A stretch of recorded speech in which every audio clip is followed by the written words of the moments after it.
Welcome to the Deep Dive. Today, we're really digging into something vital for, well, any business, really. Efficiency and effectiveness in how they manage operations. Exactly. We've got some great material here that helps break these two down. Yeah, and crucially, how they fit together. Absolutely. Understanding this difference and the connection, it's not just theory. It's, fundamental to running things well. Doesn't matter if you're tiny or huge. Right. If you want to get how businesses actually optimize and succeed, this is key stuff. It really is. So we'll be looking at how different strategies and operations affect both efficiency and effectiveness. Got some good practical examples lined up too. Make it stick. Exactly. Our mission today, pretty simple. Give you a really clear, usable understanding of these two terms, efficiency, effectiveness, and importantly, how they play off each other to hit business goals. Okay. That's good. All right, let's unpack effectiveness first. What does that actually mean for a business? Well, at its core, effectiveness is just about hitting your targets, achieving the objectives, the goals the business set out to achieve. Okay, so it's about results. It's about the degree of success, How well did you do what you intended to do? Right? Not just being busy, but being busy doing the right things that lead where you want to go. Precisely. So like profit is a common goal. Yeah. If making a profit is the objective and you make a profit. Then you've been effective, at least in reaching that specific goal, yeah. And operation strategies.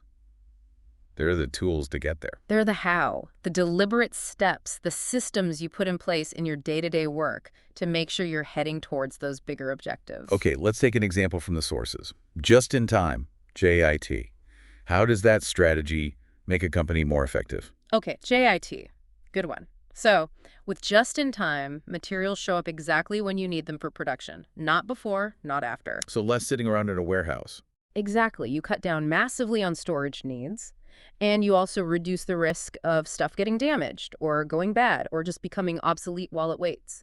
All that means lower costs, less waste, less storage costs, less tied-up capital. And lower costs, well, that usually means better profits. Which links directly back to the goal, the effectiveness. Precisely. JIT helps you hit that profit objective more effectively by cutting operational costs. That makes perfect sense. Yeah. It's lining up the how with the what. What about other example, maybe technology? Oh, absolutely. Technology is a huge driver of effectiveness. Think about, say, a factory putting in automated production lines. Right. Or maybe an online business building a really slick, easy-to-use website. Right. Automation can boost production speed, make quality more consistent, cut down errors, reduce waste. All good things. And a great website. It can bring in more customers, make their experience better, drive more sales. Again, all these outcomes, more output, better quality, more sales. They directly support those big goals like profit, growing market share, boosting revenue. So technology is a powerful tool for effectiveness. Okay, got it.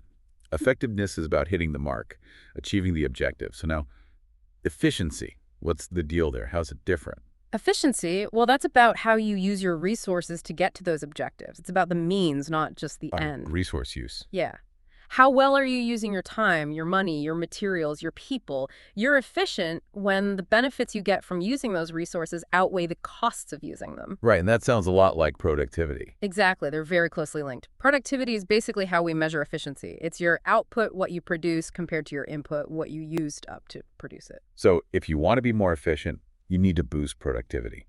How do businesses actually do that? Well, there are essentially two main ways. First, you can try to use less input, fewer resources, less time, whatever, to get the same amount of output. Or maybe even more output with less input. Doing the same or more with less? Right. Or the second way, you keep the input the same, but you figure out how to get more output from it. Getting more done with the same resource. Exactly. Both paths lead to higher productivity and therefore better efficiency. Okay, that seems pretty clear when you're, say, making cars or widgets. You can count the inputs, count the outputs. Right. Manufacturing often makes it relatively straightforward. Yep. You measure goods produced against materials, machine hours, staff hours used. The car example in the source is perfect. Make more cars with the same steel and labor, or the same number of cars with less steel or labor. That's increased productivity. But the sources mentioned it's trickier for service businesses. Why is that? Yeah, that's a really important distinction. In services, a huge chunk of the input is often people's time, staff hours. And here's the catch.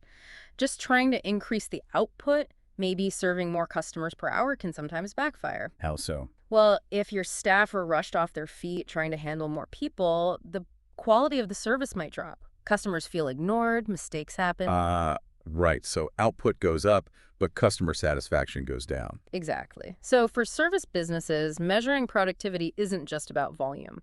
It's often tightly linked to things like customer satisfaction, the quality of the interaction. A happy, well-served customer is a sign of productive, efficient service delivery, even if the raw number of transactions isn't maxed out. That makes sense. So thinking about improving efficiency overall, what kind of strategies work for either manufacturing or service? There are quite a few things businesses can do. Improving communication is a big one, just making sure information flows well between managers and employees can smooth things out, reduce errors, speed things up. Okay. Also, management styles. If you involve employees more in decisions, give them more autonomy, that can really boost motivation and, how productive they are. Right. Feeling valued. Definitely. And HR strategies play a role. Things like good training, clear paths for career advancement, they keep people skilled and motivated. And then, of course, there's automation again. Especially in manufacturing, automating tasks can cut labor needs and increase output significantly. And JIT, we talked about it for effectiveness, but the sources say it's big for efficiency too. How did that work? It absolutely is. So besides getting materials right on time, JIT's main goal is really to slash the amount of inventory you need to hold. Okay.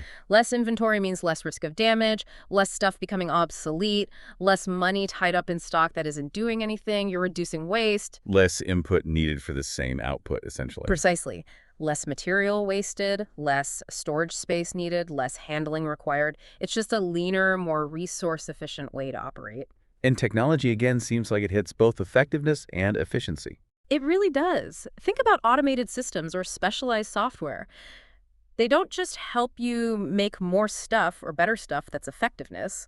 They often do it using fewer resources, faster, with fewer mistakes, and that's efficiency. Streamlining things. Exactly. Less waste, less manual effort, quicker processes. It's a win-win for both sides. Okay, so it's becoming really clear these two aren't separate things. They're deeply connected.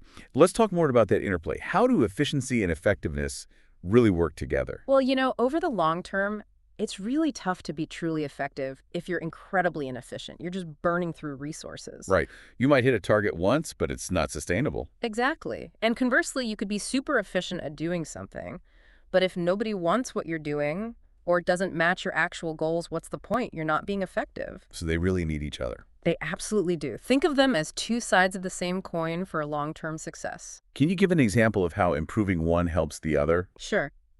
Let's say a business boosts its productivity. That's an efficiency gain, right? Maybe they figure out how to make their product using less energy or fewer work hours. Okay. Well, that directly lowers their costs. And lower costs generally leads straight to higher profits. And profit is a key measure of effectiveness. Bingo. So the efficiency gain directly fueled better effectiveness. They usually move together like that. Usually. But the sources did mention, didn't they, that you could be effective but inefficient, at least for a while. Yes, that can happen in the short term. Imagine a company hitting its sales targets, making its profit goal for the quarter so effective on paper, but maybe behind the scenes their machinery is old and breaking down constantly, or they had huge staff turnover, so training costs went way up, meaning their actual productivity, their efficiency dropped. Ah, okay. So they got there, but it cost them more than it should have. Exactly. They achieved the what, but were wasteful in the how. It's possible, but probably not a great sign for the future. So the general rule holds. Over time, you really want both moving in the right direction. Absolutely. Long term, the businesses that consistently work on being both more efficient and more effective are the ones that really pull ahead. Why is that? What's the advantage? Well, they can produce more or better quality, often at a lower cost. They can deliver faster, more reliably. That combination is incredibly powerful. It gives them a real competitive edge. Makes sense. Now, our sources had that matrix, the 4 boxes showing the different combinations. That seemed like a really useful way to picture this. Can we quickly walk through that? Yeah, absolutely. It's a simple grid. One axis is efficiency, how well you use resources, low to high. The other is effectiveness, hitting your goals, low to high. Creates 4 scenarios. Okay, top left. Effective, but inefficient. What's happening there? So here, the company is achieving its goals. Maybe sales are strong, customers are happy, but it's costing them too much to do it. They're using way too many resources. High costs, basically. Got it. hitting the target, but expensively. Okay, top right. Hmm. Effective and efficient. The sweet spot. That's the goal. Yeah, this is where you want to be. Achieving your objectives, hitting your targets, and doing it with optimal use of resources. Productive, low cost, successful, the ideal state. Right, and bottom left. Ineffective and inefficient. Sounds like trouble. It is double trouble. You're not achieving your goals and you're wasting resources while you fail. Costs are probably high, output is low or wrong. Not good. Definitely not sustainable. Yeah. Okay, last one, bottom right. Ineffective, but efficient. That one feels a bit odd. How does that work? It can seem strange, yeah. But basically, you're very good at managing your resources. Maybe your production process is super lean, low cost, So you're efficient. but you're efficient at doing the wrong thing or not enough of the right thing. Maybe you make a product really cheaply, but nobody wants to buy it. Or you're not producing enough to meet demand, even though you're doing it efficiently. So you're not hitting your sales or market share goals. Ah, okay. Efficient operations, but failing strategy or market fit. Exactly. You're not achieving the overall objectives, despite being careful with resources. Okay, that matrix really clarifies it. It shows why just focusing on one isn't enough. You really need both. Precisely. That top right quadrant, being both effective and efficient, that's where sustainable success lies. So let's kind of wrap this up. We've unpacked efficiency using resources wisely and effectiveness hitting your goals. Right.